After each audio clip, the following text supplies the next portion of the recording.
welcome to my kitchen. Today I'm going to show you how to make an apple pie with crumb topping. So to start off, we got to make the crust. Some people just get a little intimidated when making crust, but it's actually not that hard. So first, we just need 3 cups of flour. And when you measure flour, you want to make sure you level it. You just don't want to go like that and then dump it in. You actually want to take, I usually use just a butter knife, and you scrape it across the top so you get nice even levels.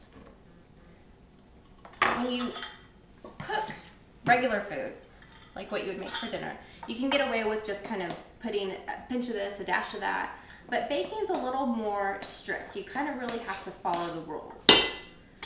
So there's 2 cups and then just 1 more cup.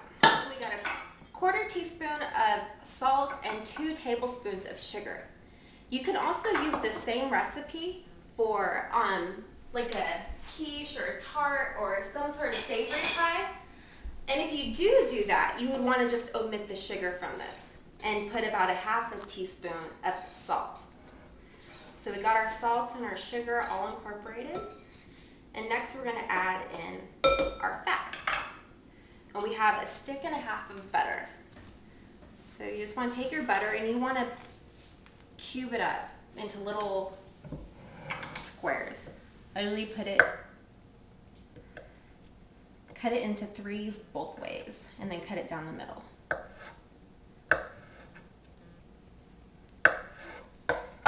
Open up our other stick.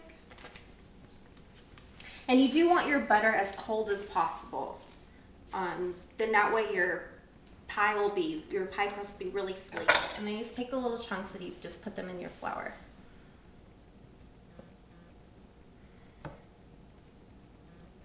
Some people make their pie crust in like a Cuisinart, but I think it's best to make it by hand. And that way you can really feel what you're doing and see how your pie crust is coming.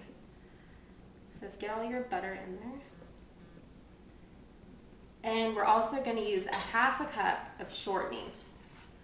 It's a little more shortening than most recipes call for, but I just have found this comes out. It makes it really flaky, nicely golden brown at the end. And then to combine this all, we're going to use our hands. So just make sure you have really clean hands and then just combine the flour and the butter and the shortening. And what I do is I kind of take the butter and you squish it through your fingers with the flour until it all becomes kind of incorporated together. Because what you want is little layers of butter and fat. And then that's how you come out with those really flaky crusts that taste so good.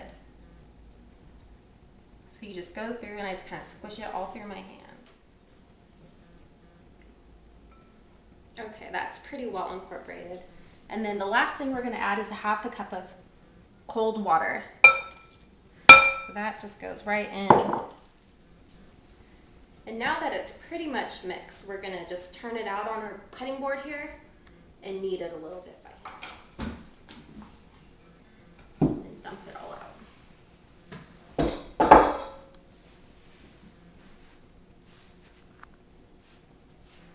So when you knead something, you just kind of keep pushing it back on itself and kind of roll it and then turn it and just keep pushing it back on itself.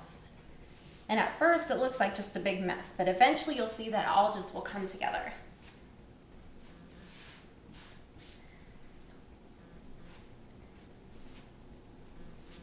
It'll take a few minutes to get there.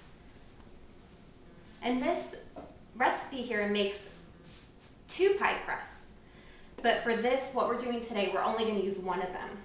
If you didn't like crumb topping, then you can just use both of it. You can use 1/2 of it for the bottom crust and 1/2 of it for the top crust. But I particularly like a crumb topping on my apple pies. Okay, and that is done. And that is our pie crust. We're going to wrap it in saran wrap and then get it in the fridge and let it cool down for about 30 minutes. Okay, now we're going to make the apple filling for our apple crumb pie. So I have today apples that I got off of my apple tree. I have a big apple tree in my backyard and I actually do not know what kind of apples they are. They kind of look like a small Golden Delicious, so I think that's what they are. You can use pretty much any apple that you want that would hold its shape after you cook it. So Granny Smiths are great, Golden Delicious should be good. Nothing that would get mushy or mealy after you cook it. So, and the apples I have off my tree, they're kind of on the small side, so I use 10 of these for each of my pies. But if you get bigger ones, you probably only want about 6 to 8 apples. So we just want to peel them. Just peel all of the skin off. I just kind of start at the top and work my way down. And if you get good at this, you can get it off all in one strip. Sometimes I get it off, and most of the time I don't. I had my mom over one time and asked her to peel some apples. Took her about all day to peel the apples, and they're all in little we just want them in little, about 1/8 inch slices. So the easiest way I found to do this is just cut around the core. So I'm going to just make 4 slices all the way around the core.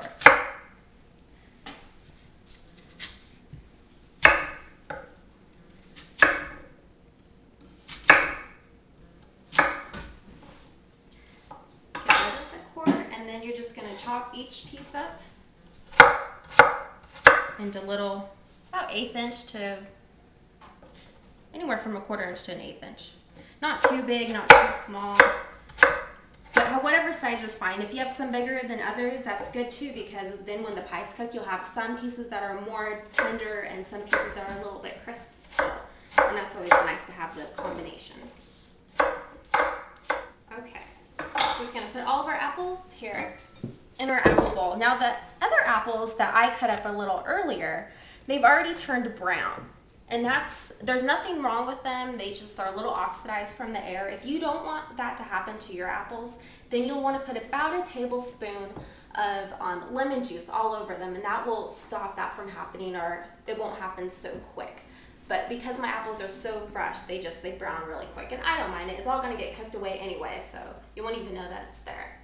So to this, we're going to add 1/2 cup of sugar. So again, if you have sweeter apples, you can put less sugar, maybe about 1/4 cup. You probably don't want to go any less than that, but anywhere from 1/4 cup to 1/2 cup. And then also 1 tablespoon of flour. And the flour will just soak up all of the juices that come from the apples, and it'll make a nice, yummy sauce at the bottom of the pie. And then also a little cinnamon. Just 1/4 cup, or not 1/4 cup, 1/4 teaspoon. So just a little bit. All over.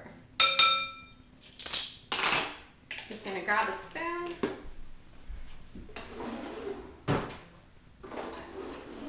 and stir this all together.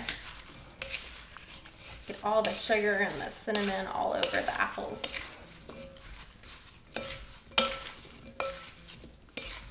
It smells so good. I love the way that cinnamon and apples smell together, and I love the way they taste together. Okay, so that's our filling. Now we're going to make our crumb topping. So to this I have 1/2 cup of flour and 3/4 cups of brown sugar. So we're going to put those together. And we're just going to use about 1/4 teaspoon of salt, just a little bit of salt. Put that in there. When you put salt in a recipe that has a lot of sugar in it, it kind of cuts that sweetness down. So you never want to omit the salt. Unless you're really watching the salt in your diet, I go ahead and throw the salt in. It's there for a reason. And then the last thing we're going to add is 6 tablespoons of butter. So we're going to cut this like we did with the pie when we made the pie crust. I'm going to cut up put it in there, and I'm going to grab a fork and just smash this all together.